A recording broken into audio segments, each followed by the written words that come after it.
Buenas tardes, gracias por estar en sintonía de Notivisión, una semana más con una entrega de las informaciones de toda nuestra región. Buenas tardes, Beatriz. Muy buenas tardes, José, para usted y para todos nuestros amigos televidentes. De inmediato les presentamos nuestros titulares. Estas son las informaciones que les presentamos en la siguiente edición de Notivisión. Los 82 alcaldes electos recientemente en las elecciones municipales percibirán una variación en sus sueldos a partir del 1 de mayo. Hoy, cerca de 1.2 millones de estudiantes iniciaron el curso lectivo 2020. ¿Cómo transcurrió el día en nuestra región? Se lo contamos en nuestra entrevista de fondo. El Secudi Pasitos de Esperanza, ubicado en Santa Cecilia de San Marcos de Tarrazú, tiene matrícula abierta. En el campo internacional, un tiroteo en Tailandia dejó como saldo 27 muertos. El detalle de estas y otras informaciones a continuación. Gracias por informarse con Notivisión.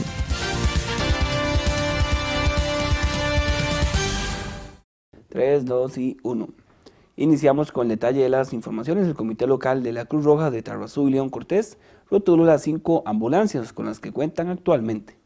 La rotulación de dichas ambulancias busca no solo visibilizarlas, sino también diferenciarlas de otras ambulancias. En esta ocasión se utilizó una rotulación estandarizada con el emblema de la Cruz Roja costarricense y los colores que identifican esta institución, como son el color blanco y rojo. Es importante aclarar y hacerle saber a todas las comunidades cuál es el propósito de haber hecho este cambio, materializarlo. Dentro de los múltiples cambios en pro de la mejora del servicio y de la calidad del servicio que ofrece la Cruz Roja costarricense, no podemos dejar de pensar en la propia seguridad del personal. Y en consecuencia, uno de los elementos que nos interesa muchísimo rescatar para poder favorecer la seguridad de nuestro personal y de nuestros recursos cuando estamos en la prestación del servicio es precisamente la visibilidad y la diferenciación. Esta nueva rotulación permitirá que las personas identifiquen de una mejor manera las unidades de emergencia cuando las necesiten, vean en la calle o en todo caso atiendan cualquier eventualidad. Estamos mejorando no solamente la forma en que las personas nos ven, todas las comunidades a las cuales les prestamos el servicio humanitario, sino además estamos complementando en temas de mantenimiento los vehículos, estamos motivando al personal y además estamos garantizando por medio de la visibilización, explicándole a todas las personas que cuando llega el emblema de la Cruz Roja está llegando un emblema de confianza. Recordemos que desde hace algún tiempo la Oficina Auxiliar de la Cruz Roja de San Pablo de León Cortés es administrada por la Oficina de Tarrazú, por lo cual las 5 ambulancias rotuladas pertenecen a esta oficina. Las mismas funcionan en San Marcos, en León Cortés. Esta fusión se dio hace aproximadamente 2 años. Esto ha traído como beneficio en temas de administración que sea muchísimo más fácil contar con los 2 comités, siendo uno. En tema de voluntariado se cuenta con más recursos y en tema de desastres y accidentes hay una mejor logística y atención de los mismos. Para el 2021, la Cruz Roja costarricense espera convertirse en carbono neutro y así sumarse a las instituciones de nuestro país que ya lo son.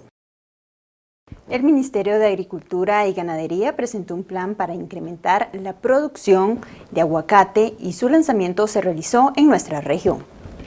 El ministro de Agricultura y Ganadería, Renato Alvarado Rivera, anunció la implementación de un Plan Nacional de Aguacate como instrumento para orientar la gestión de las instituciones del sector agropecuario hacia el fortalecimiento del cultivo de esta fruta.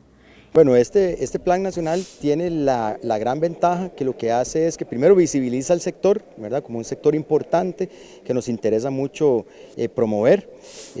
Lo que viene es a ordenar, ¿verdad? Es decirle a los agricultores, bueno, aquí están la institucionalidad, todas las instituciones del sector agroalimentario que están involucradas con la producción digamos, de frutas, en este caso de aguacate. Vamos a tener entonces la oportunidad de hacer transferencia de tecnología, de hacer innovación. Con el INA nosotros podemos traer al país técnicos que le enseñen al productor mejorar sus prácticas, que hoy son buenas, pero que podemos mejorarlas porque la tecnología avanza cada vez más, la información sobre la producción es cada día mejor, entonces podemos hacer eso. El Plan Nacional de Aguacate planteó como meta el incremento del área de aguacate de altura y de bajura.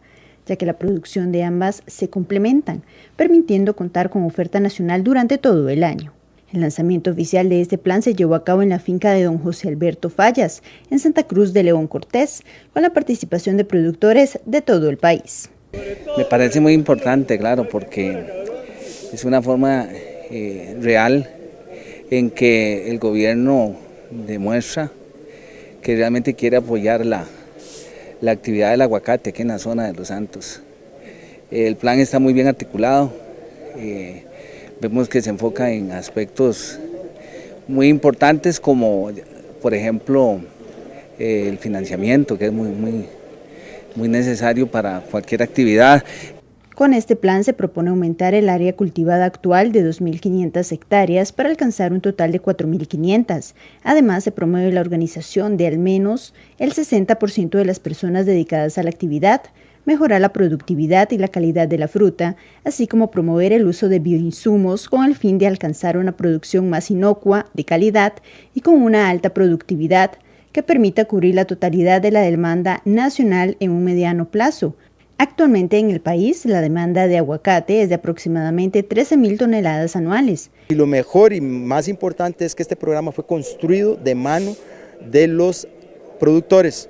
No es una ocurrencia del Ministerio de Agricultura, ni del INTA, ni de nadie, sino que es un programa construido con los agricultores que hacen sus demandas, hacen sus observaciones y las incorporamos dentro de este proceso de construcción de la propuesta para que entonces tengamos esa sinergia y que podamos llevar esto a un muy buen puerto. En Costa Rica se reportan 2.000 hectáreas plantadas de aguacate en manos de 900 productores y nuestra región es identificada como la principal zona productora de aguacate de altura. En tanto, el Pacífico Central registra la mayor área plantada con aguacate de bajura. El Plan Nacional de Aguacate es parte de las acciones de la Comisión Nacional de Aguacate liderada por el ministro de Agricultura y Ganadería, con el objetivo de mejorar la gobernanza del sector. Agricultura sin financiamiento, agricultura sin agua y sin transferencia de tecnología no es posible ni es viable. Entonces, cuando generamos nosotros este plan nacional, lo primero que nos preocupó es cómo nosotros arrimamos el financiamiento de este proyecto. Entonces, bueno, el Banco Nacional se comprometió a poner recurso financiero para el desarrollo del plan y así, como lo dijimos ahora en la actividad, en el momento en que esos recursos se terminen y veamos que hay un buen norte y un buen desarrollo del proyecto, el Banco Nacional está dispuesto a volver a poner más recursos en el proyecto para seguir avanzando. Para su ejecución, el plan incluye 5 ejes estratégicos para el mejoramiento de la competitividad de la agrocadena aguacatera: fortalecimiento organizacional, investigación, innovación, transferencia y asistencia técnica, comercialización y agregación de valor, buenas prácticas en el manejo de la agrocadena del aguacate y financiamiento e inversión. De inmediato el señor ministro solicita al Instituto Interamericano de Ciencias Agrícolas, ICA, un apoyo en el acompañamiento técnico, el cual nos permitió justamente darle el esquema al desarrollo de este plan nacional en blanco y negro. Hoy día tenemos el plan nacional en blanco y negro y depende de todos nosotros, instituciones, pero sobre todo el sector productor, poder implementar y echar a andar esta oportunidad. Actualmente la producción de aguacate abastece solamente el 40% del mercado nacional. Los 82 alcaldes electos recientemente en las elecciones municipales percibirán una variación en su salario. A partir del 1 de mayo, los 82 alcaldes que fueron electos en este 2020 y que estarán al mando de cada cantón durante 4 años, tendrán una variación en sus salarios. Según la Ley del Fortalecimiento de las Finanzas Públicas, en su artículo 36, sostiene que la prohibición y el porcentaje de compensación que recibirá un alcalde electo será calculado sobre el salario base del puesto que desempeña. Los alcaldes que sean profesionales y que su profesión sea de ejercicio libre verán disminuido este pago de compensación de un 65% a un 30% en caso de ser licenciados y de un 65% a un 15% en caso de ser bachilleres universitarios. La disminución ronda cerca del 17% a nivel general. Seguidamente, en el artículo 42 de la misma ley, se especifica que el tope salarial límite será de 5.740.000 colones. Esto quiere decir que no puede superar el equivalente de 20 salarios base por mes de la categoría más baja de la escala de sueldos. En cuanto a porcentajes por mes, los gobiernos locales se estarán ahorrando 29 millones de colones. Esto quiere decir que al año son 356.469.252 colones, representando un 17%. De los 82 alcaldes electos, 21 quedaron con el mismo sueldo, como es el caso de la alcaldesa de Tarrazú y de los alcaldes de Acosta y Dota. Por su parte, 3 gobernantes, por ser jubilados, reciben el 50% del salario por concepto de gastos de representación, según está establecido en la legislación costarricense. Se trata de los alcaldes de Zarcero, León Cortés y Grecia. Por su parte, 14 alcaldes percibieron una disminución del 39%, mientras que 8 aumentaron por el 30% de la prohibición. En el caso de los cantones de Acerrí, Mora y Desamparados, percibieron una disminución del 39%, 21% y 21% respectivamente. Bueno, los alcaldes que no son profesionales o que no tienen inclusive profesión de ejercicio liberal, como lo son los educadores, tendrá que calcularse el salario con base en el 10% del salario mayor devengado a nivel de los funcionarios municipales. Esto según el artículo 20 del Código Municipal. A los cantones de Santo Domingo, Liberia, Bagaces, La Cruz, Punta Arenas y Pocosí no se les ha calculado la prohibición por falta de información. Los datos suministrados para realizar este ajuste surgen de la indagación recabada de la Contraloría General de la República de cada municipio. Al volver de la pausa, hoy cerca de 1.2 millones de estudiantes iniciaron el curso lectivo 2020.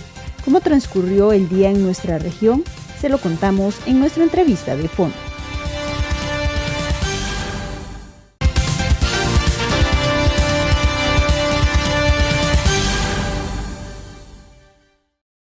Hola, ¿qué tal? Hoy cerca de 1.200.000 estudiantes iniciaron el curso lectivo 2020 y para saber cómo transcurrió este día en el sector de Los Santos se encuentra conmigo don Víctor Hugo Durán Abarca, él es director regional de educación de Los Santos, así que muchísimas gracias por estar con nosotros, don Víctor Hugo.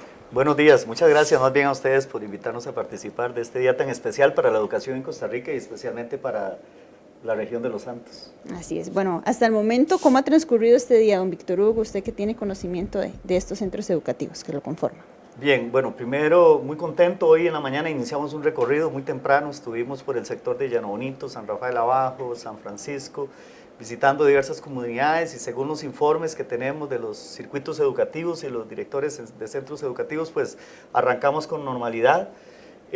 Tenemos siempre, ¿verdad?, lamentablemente algún faltante de directores, pero efectivamente podemos decir que la mayoría de escuelas pues han abierto sin ningún problema. Todavía nos quedan algunos directores, por ejemplo en el circuito 01, que es el que corresponde a Tarrazú, tenemos el director de San Pedro, que nos hace falta nombrar, pero la escuelita está funcionando normalmente. Tenemos la escuela de San Martín de San Lorenzo, que todavía nos falta el director. Tenemos la escuela de San Martín de San Carlos, que también estamos trabajando pues desde hace días con esos nombramientos, pero lamentablemente sucede que a veces el director que se nombra no acepta o se dan algunas situaciones por las que lamentablemente no podemos tener a todo el personal. Igual en el circuito 02 correspondiente a Dota tenemos en la escuela Las Damitas, que hubo un ascenso de la directora que estaba, y de la escuela Manuel Ortuño también, que nos falta ahí la directora, pero igual se han abierto los centros educativos. En el circuito 03, correspondiente a León Cortés, tenemos la escuelita, nos falta el director de la escuela de Parrita, nos falta una incapacidad que tenemos que cubrir en la escuela Vijagual Norte, y tenemos el director de la escuela San Rafael Abajo también que nos falta, pero igual las escuelas en estas donde son los directores, los que están faltando, se abrió con los otros compañeros docentes, ellos le dieron apertura. Precisamente hoy en la mañana estuvimos en la escuela San Rafael Abajo inaugurando el curso lectivo y el personal docente administrativo pues muy comprometido ahí estaba, recibieron a los muchachos en un ambiente de festividad, de alegría y especialmente de mucho trabajo. Bueno, eso es importante entonces de resaltar que los chicos están recibiendo las clases normalmente en estos centros educativos que usted nos mencionaba. Excepto en San Martín de San Carlos, en Vijagual Norte, que sí son escuelas unidocentes donde bueno, eso es importante. Está complicando, pero sin embargo, si hay maestra de preescolar, ella está asumiendo y abriendo y por lo menos atendiendo a los estudiantes de preescolar, ¿verdad? Pero quiero decirle a los padres de familia de estas comunidades, ¿verdad? Aprovechar el espacio. Por supuesto. Para decirles que estamos corriendo, haciendo ingentes esfuerzos para en el transcurso de esta semana, ojalá a partir de mañana o de hoy mismo, tener ya esas plazas cubiertas. Entonces, que armarse de un poquito de paciencia a los estudiantes. Uno sabe el interés que ustedes tienen de estar en las aulas y todos estamos interesados, pero les aseguro que estamos haciendo acá desde la Dirección Regional y el Ministerio de Educación Pública todo lo necesario para que pueda estar ese director o esa directora lo más pronto posible en los centros educativos. Eso esperamos. Don Víctor Hugo, importante, ¿qué novedades hay para este 2020? Hablamos de parte también de lo que es en el sector de infraestructura, pero también en lo que es académico. Bueno, por supuesto sí, en el caso de infraestructura pues hay una transformación importante en lo que es la DIE, claro. Y entonces efectivamente pues nosotros aquí en la región tenemos proyectos básicos, ¿verdad? Por ejemplo tenemos en el caso de la escuela de León Cortés Castro, aquí la del centro de San Marcos, que efectivamente se requiere con urgencia el inicio de esa obra, ¿verdad? Pero bueno, todo el proceso va caminando y esperamos, ojalá, poder desarrollarlo el proyecto durante este año. No obstante, las instalaciones ya están arrancando, las provisionales, ¿verdad? Se está trabajando ahí. Y en el caso de la Escuela de Japón también, que la obra no ha sido entregada por la oficina correspondiente, pero que ya hoy inició en ese centro educativo a través también de una coordinación con la Junta de Educación y los funcionarios del asesor supervisor, que también ha trabajado muy fuerte. Por ahí tenemos una situación también en el gimnasio del Liceo de Tarrazú, que hay una orden sanitaria, pero también pues la Junta y la directora están trabajando fuerte en el tema y desde la Dirección Regional pues coordinando con ellos para ver cómo podemos apoyarlos. Y sí, efectivamente se viene un proceso nuevo en cuanto al modelo de cómo gestionar la infraestructura educativa, y especialmente yo aprovecho para hablar a las juntas de educación, a los directores, de ese proceso de mantenimiento que requieren los centros educativos, ese mantenimiento preventivo para ojalá no llegar a situaciones donde pues, el Ministerio de Salud tenga que cerrarnos un centro educativo por A, B o C situación, sino que trabajar muy fuerte la parte del mantenimiento. Y eso no solo depende de la Junta y del director, no, depende de todos los que conforman, los estudiantes, aprender a cuidar ese centro educativo tan bonitos, que hoy por cierto pudimos ir a esas escuelas y qué bonitas las tienen, pero eso se debe a que la comunidad educativa está comprometida con cuidar esos bienes que son de todos los costarricenses y que ustedes necesitan pues para recibir una educación de calidad. Con respecto a lo que es la parte curricular, sí, por supuesto que se viene lo que es la transformación curricular, donde efectivamente se está trabajando desde hace varios años, pero el año pasado se le dio mucho énfasis a una primera capacitación o asesoría de los docentes, ¿verdad?, para transformar el modelo pedagógico en las aulas y entonces trabajar ya más que por contenidos, por habilidades, de manera que los estudiantes aprendan a resolver problemas, que las diferentes materias que desarrollan, y por eso hay programas nuevos, pues les permitan adquirir esas habilidades y destrezas donde pues tendríamos contextos de aula muy dinámicos, muy activos, y eso lleva también a transformar al educador, a saber que va más allá de lo que se pueda contestar en un libro o en un cuestionario, sino que tiene que ver mucho con la construcción y reconstrucción del conocimiento. Y eso implica entonces transformar el aula. El aula será ya no solo las cuatro paredes, sino que cualquier elemento del ambiente pues, se utiliza como un elemento que favorezca esa construcción de conocimiento, esa adquisición de esas habilidades que indiferentemente de donde el estudiante esté, pues le van a permitir desenvolverse adecuadamente en la vida. Importante porque hace unos días escuchando una de las entrevistas que daba la ministra de Educación era cómo hacer para que esos cambios que estaban plasmados en el papel pudieran llegar hasta las aulas.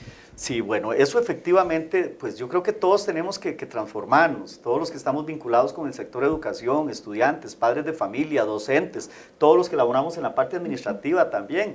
Y sí, efectivamente requiere un compromiso, requiere asesoría, requiere capacitación, requiere una visión de cambio, donde efectivamente podamos aprender a pensar de una manera diferente, podamos aprender a relacionarnos adecuadamente, podamos aprender a utilizar la tecnología de manera que nos sirva, pero para hacer y para tener un mejor lugar donde vivir, un mejor país, un mejor planeta, un mejor universo. Entonces, efectivamente, pues sí, la transformación que se va dando en el planeamiento, en las formas de dar las clases, en las formas de administrar un centro educativo, en la participación del padre de familia. Entonces ya no podríamos esperar esos cuadernos llenos de materia, sino que más bien al estudiante desarrollando procesos, creando, el profesor creando. Ya un aula en el contexto tradicional que nosotros nos acostumbrábamos a ver sillones en filas y en un movimiento muy esquematizado, muy estructurado, sí. Pues nosotros ya en este contexto el aula tiene que ser más bien un ambiente de vida. El aula tiene que ser una prolongación de lo que es la comunidad. Entonces debería de ser un ambiente vivo, alegre, bonito, donde tanto estudiantes como profesores y todos los que son partes pues se sientan bien. Eso debería ser un aula, que el estudiante quiera regresar a ese centro educativo, que el estudiante sienta que ahí está aprendiendo y que ese centro vibra y es parte de la comunidad. Otro tema también es en el caso de la educación técnica. Hay, si tengo entendido, unos 12 nuevos planes, ¿verdad?, en lo que es este tipo de educación, que obviamente también aquí en nuestra región se da en diferentes colegios. Sí, bueno, efectivamente, por ejemplo, lo que es en el caso de la educación técnica, el impacto más fuerte, nosotros, dichosamente, el CTP de Daniel Flores va a contar con un laboratorio de precisión. Todos ustedes, y posiblemente la gente ha escuchado también toda la dinámica que se generó con respecto a los drones y todo eso, pero efectivamente más bien eso es para brindar herramientas tecnológicas que le permiten a aquellos estudiantes en esta área tan importante. Somos una región agrícola, donde dependemos casi que en un porcentaje muy importante del cultivo del café, de la manzana, del aguacate, pues en la medida que nuestros estudiantes desarrollen habilidades, destrezas, técnicas que les permitan conocer bien ese entorno y hacerlo bien y ser competitivos y contar con las herramientas para ser competitivos, pues efectivamente estamos seguros de que eso va a repercutir e impactar a los estudiantes. Entonces, de los colegios a nivel nacional, de los pocos colegios que van a contar con un laboratorio de precisión, de agricultura de precisión, tenemos al CTP Daniel Flores que está en ese modelo y en ese grupo, que más bien qué bueno que nuestra región haya sido tomada en cuenta y ojalá poder aprovechar esos recursos de la mejor manera. Bueno, este año ya se va a realizar la aplicación de las pruebas FARO, ¿verdad? Anteriormente, el año pasado, pues se realizó, fue como un plan piloto y ahora sí va en serio, como decimos, ¿verdad? Correcto, popularmente. Correcto. ¿Cómo va ese proceso, don Víctor Hugo? Bueno, nosotros desde la parte administrativa, ¿verdad?, tomamos todas las medidas de manera que en este caso las instituciones de primaria y secundaria puedan contar con todos los elementos necesarios desde el punto de vista administrativo para poder desarrollar el proceso. Evidentemente estamos aprendiendo porque es un cambio a nivel nacional y efectivamente salir del entorno de pruebas de bachillerato para ubicarnos en pruebas FARO, que también el modelo respondería a estos nuevos programas de estudio donde al estudiante se le van a evaluar habilidades, destrezas, competencias que tiene que adquirir para desarrollarse en la vida, pues igual, o sea, eso supondría que el docente tiene que evaluar de una manera diferente en el aula. No podríamos pensar en ir a aplicar pruebas FARO desarrollando pruebas tradicionales. Entonces, la manera de dar clases, o sea, claro que tiene un impacto diferente, por eso el educador tendrá que variar metodológicamente lo que hace. Y por eso su evaluación también tendrá que responder a esa variación. Entonces ya no podríamos tener una serie de ítems que respondan meramente a un aprendizaje tradicional, memorístico.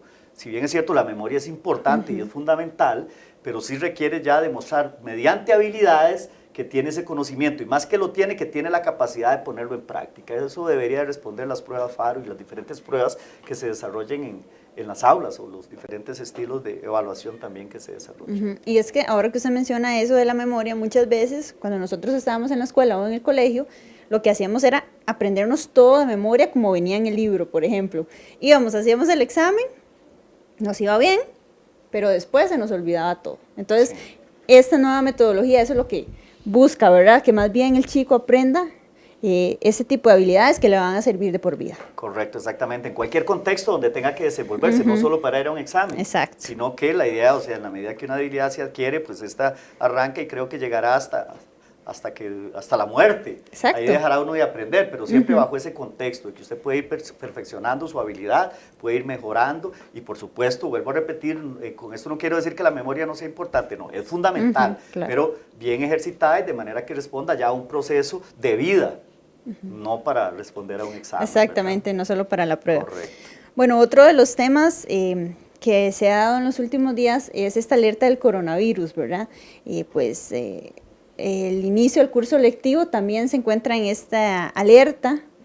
Si bien pues aquí en el país no se ha presentado ningún caso, siempre hay que tener ciertas medidas. Don Víctor Hugo, no sé si usted ha podido hablar tal vez con doña Fanny, ¿verdad?, la encargada del que es el Ministerio de Salud, o cómo están trabajando en estos sectores de los centros educativos. Bueno, efectivamente acaba de salir una circular de parte del Ministerio de Educación, la señora ministra, donde trata el tema, ¿verdad?, del coronavirus. Aquí lo que estamos hablando pues son del elementos básicos, ¿verdad?, de limpieza, de aseo que deben de los entornos en los centros educativos, ¿verdad?, y la prevención, que en este caso no solo para los estudiantes, sino para todos los que formamos parte de la comunidad, no solo educativa, de la comunidad en general. Entonces aquí es apegarnos a los procedimientos, a los protocolos que ya tienen el Ministerio de Salud. Exacto. Y que efectivamente también desarrollan los centros educativos. Entonces es eso, y aprovecho también para decirle a la comunidad educativa, a los directores, a los docentes, que nos apeguemos a esos protocolos que ya están establecidos para atender no solo el coronavirus, sino todo lo que tiene que ver con este tipo de virus o de transmisiones, ¿verdad?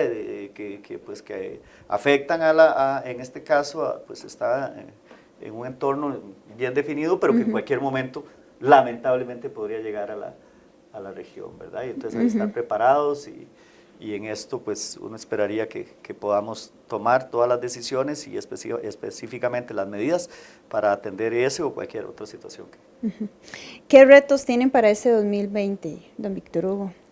Bueno, un reto muy fuerte es esta de la transformación curricular, el poder convencer y que nos convenzamos todos, educadores, a que efectivamente se requiere un cambio, a que efectivamente tenemos que mejorar la forma en que estamos dando las clases, pero un reto fundamental para nosotros, el año pasado se nos fueron más de 100 estudiantes de centros educativos de secundaria, 100 estudiantes es la matrícula de algunos de los colegios, ese es el reto más grande, que no se nos vayan estudiantes de los centros educativos. Yo le pido a los directores, a los docentes y a los padres que hagamos todo el esfuerzo necesario para que los estudiantes se mantengan en las aulas, para que ir al colegio sea bonito, sea agradable, sea interesante, que represente un reto para los estudiantes, pero que no se nos vayan.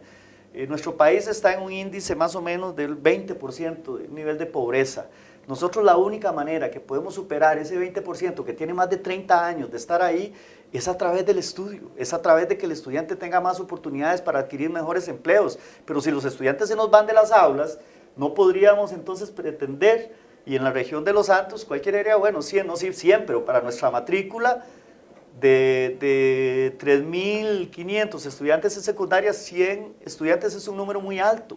Entonces, les pedimos a los padres, a todos los que somos parte de la comunidad educativa, de veras centrarnos para que nuestros hijos se mantengan y puedan finalizar exitosamente el colegio, porque también es eso, de que su paso por la escuela, por el colegio, sea exitoso, para ser personas de bien y que puedan de veras tener mayor oportunidad. Está plenamente demostrado que a mayor estudio, más oportunidades va a tener una persona de salir adelante. Entonces, no podríamos pretender salir adelante si se nos sigue yendo esa cantidad de estudiantes por año.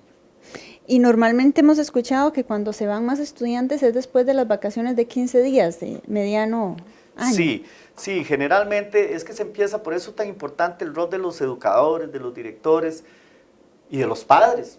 Cuando los estudiantes o todos los seres humanos empezamos a encender luces cuando algo no está bien. Claro. Entonces a los profesores, si el estudiante empieza a faltar, si el estudiante empieza a bajar su rendimiento, si el estudiante se muestra desmotivado, pues esas son señales que el estudiante, entonces no tenemos que esperar a que el estudiante se vaya para ver qué es lo que pasa, ¿no? Inmediatamente tenemos que activar, por ejemplo, nosotros tenemos una herramienta que se llama alerta temprana, donde se activa e inmediatamente todos los recursos del colegio se ponen en función a ver qué es lo que necesita ese estudiante, a ver qué es lo que le pasa a ese estudiante, para si es que ocupa que se le apoye con algún incentivo económico, y si él de su realidad socioeconómica, sociofamiliar, pues requiere eso, pues entonces para que no podamos decir que se va de las aulas porque tiene que ir a ayudarle al papá o a la mamá a llevar el sustento a la casa. Sí. Entonces el Ministerio de Educación tiene subvenciones para este tipo de situaciones cuando realmente el estudiante lo requiere,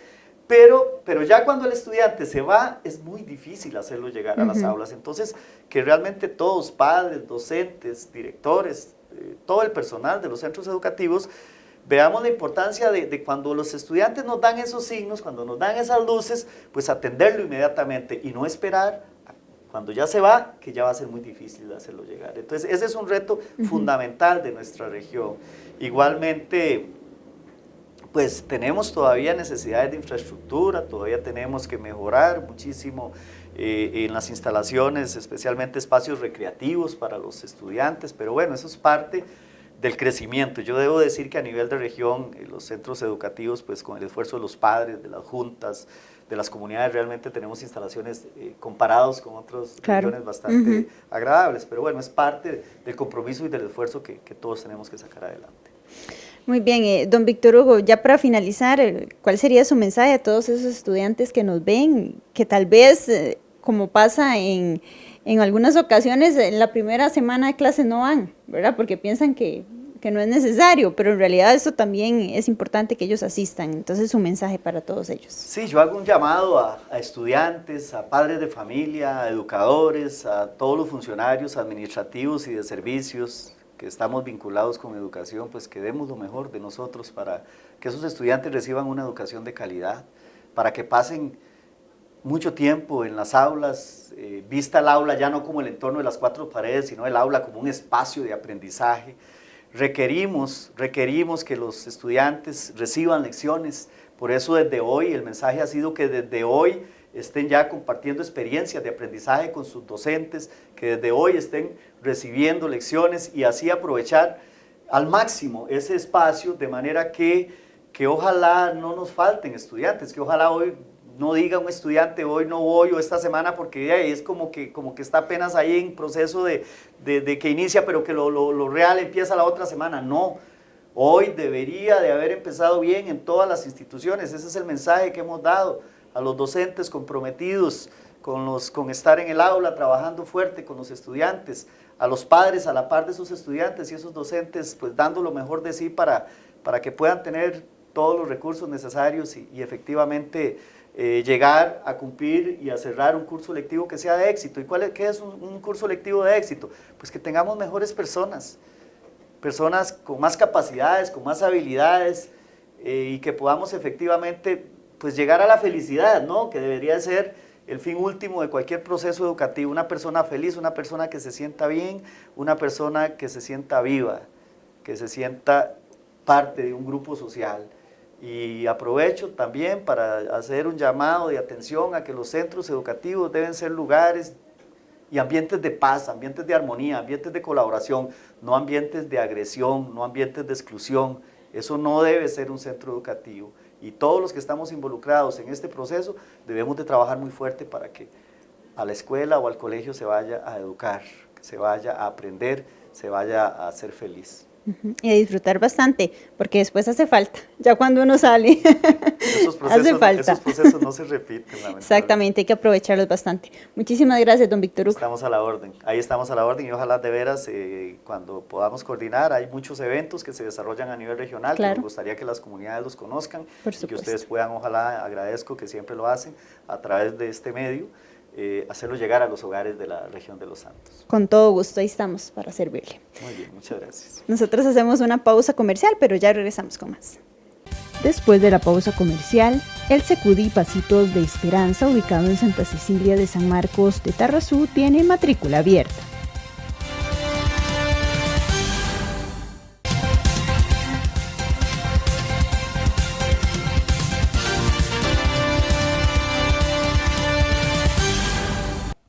Gracias por continuar informándose con Notivisión. El ministro de Agricultura y Ganadería, Renato Alvarado, y un grupo de agricultores firmaron una serie de acuerdos, esto después de una serie de puntos que trataron durante su encuentro.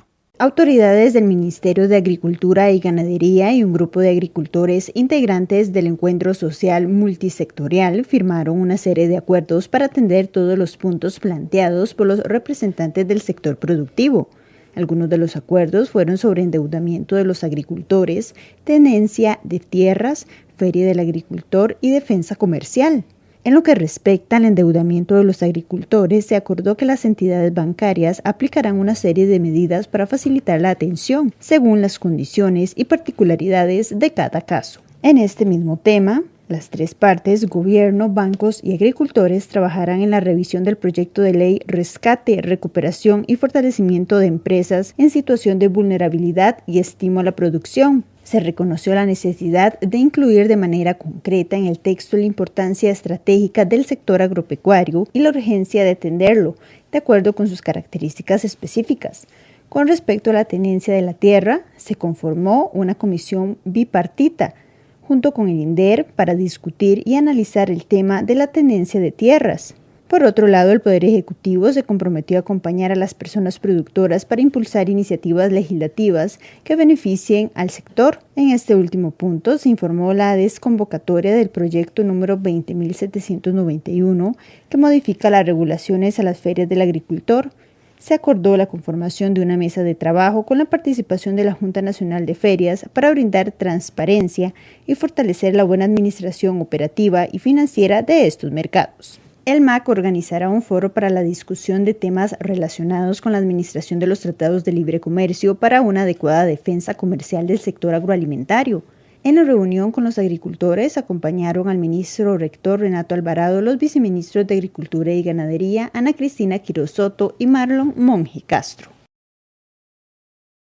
El Secudi Pasitos de Esperanza se encuentra con matrícula abierta. Si usted desea que su hijo asista a este centro, preste mucha atención. El Centro de Cuido Pasitos de Esperanza, ubicado en Santa Cecilia de Tarrazú, se encuentra con matrícula abierta en los próximos días. Si usted desea que su hijo forme parte de este Secudi, debe seguir los siguientes pasos. Los padres de familia primero deben venir acá a pedir una carta de disponibilidad de espacio, con la cual ellos van al IMAS. El IMAS, después de que hace la investigación, les dice el día que deben de venir a traer a sus hijos. Es importante saber que las edades van de los 2 años en adelante y hasta los 12 años cumplidos. El Secudi es un centro de atención integral y desarrollo infantil en donde los niños reciben alimentación, estimulación temprana y adquieren muchos conocimientos de acuerdo a su edad.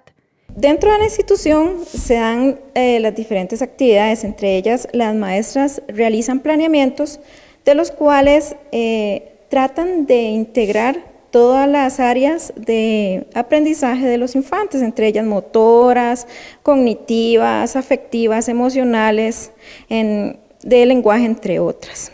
Además, también imparten talleres de inglés, danza y baile.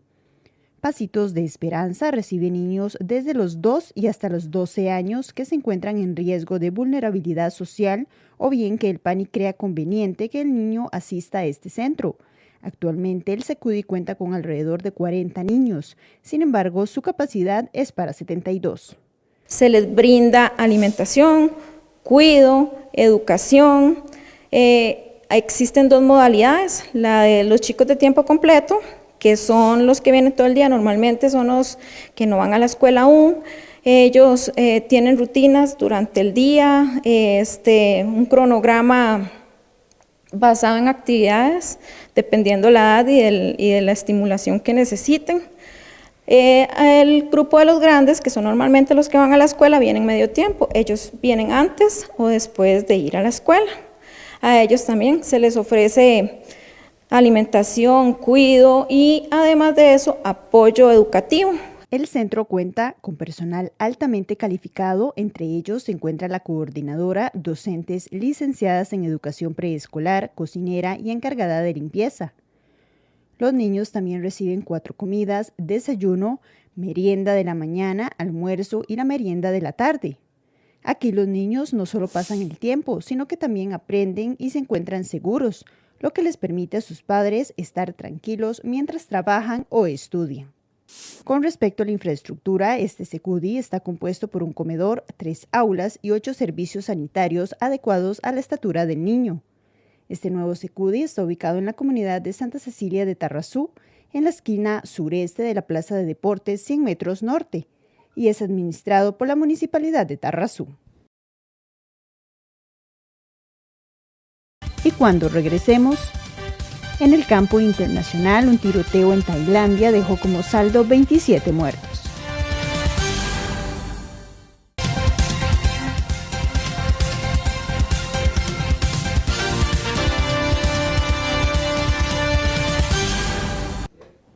Gracias por continuar informándose con Notivisión, sección internacional, y es que El Salvador enfrenta una de sus peores crisis desde la llegada de la democracia en 1992.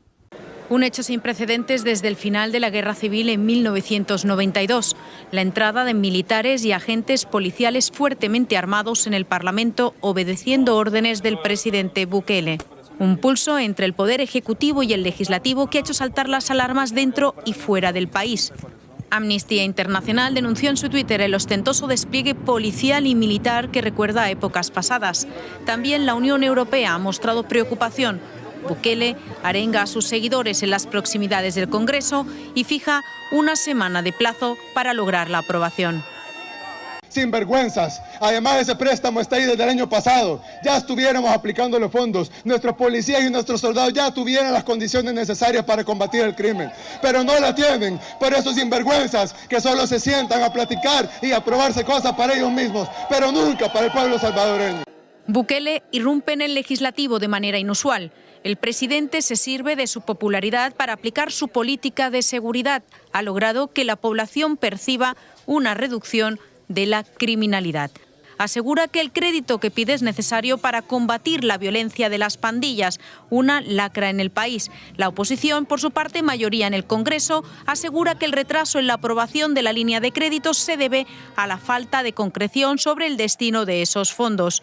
Considera insuficientes las explicaciones de compras de equipo tecnológico a una cuestionada empresa mexicana, el grupo Seguritech. Según la oposición, la empresa ya fue denunciada en México por dotar a las autoridades de cámaras de videovigilancia estropeadas y con sobrecostes. La entrada del ejército en el Parlamento marca la más grave crisis del Estado centroamericano desde la reinstauración de la democracia. Un tiroteo en Tailandia dejó 27 personas muertas el sábado anterior en un centro comercial. Gente aterrorizada corría para salvarse. Vendedores y clientes fueron liberados por las fuerzas de seguridad tras un asedio que duró más de 16 horas. Amigos y familiares de los atrapados habían rezado por su liberación, pero a medida que el número de muertos aumentaba, algunos perdían la esperanza. Busco a mi amigo que se escondió con otras 10 personas justo donde hubo un intercambio de disparos entre el asaltante y la policía. Un hombre y una mujer murieron. Me preocupa que mi amigo sea el hombre. La gente del vecindario está traumatizada por la terrible experiencia.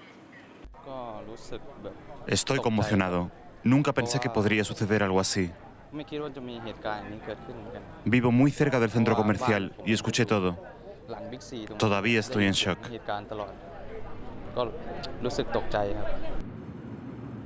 Funcionarios tailandeses identificaron al asesino como el sargento Yakrapan Thoma. El tirador supuestamente mató a su comandante y a otros 2 compañeros en su base militar antes de abrir fuego en el centro comercial. El primer ministro reveló los probables motivos del asesino cuando visitó a los heridos en el hospital.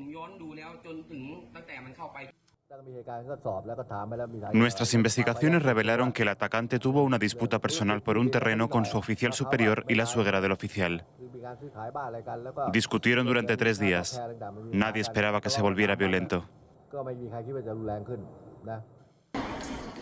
El primer ministro, un ex jefe del ejército, admitió que la salud mental es un problema en las Fuerzas Armadas.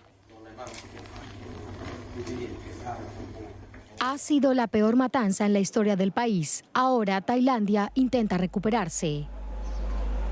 Así llegamos al final de esta edición de Notivisión. Recordándoles, el próximo jueves tendremos una edición más de Notivisión en Revista. Así es, muchísimas gracias por su compañía y muy buenas noches. Muy buenas noches, bendiciones.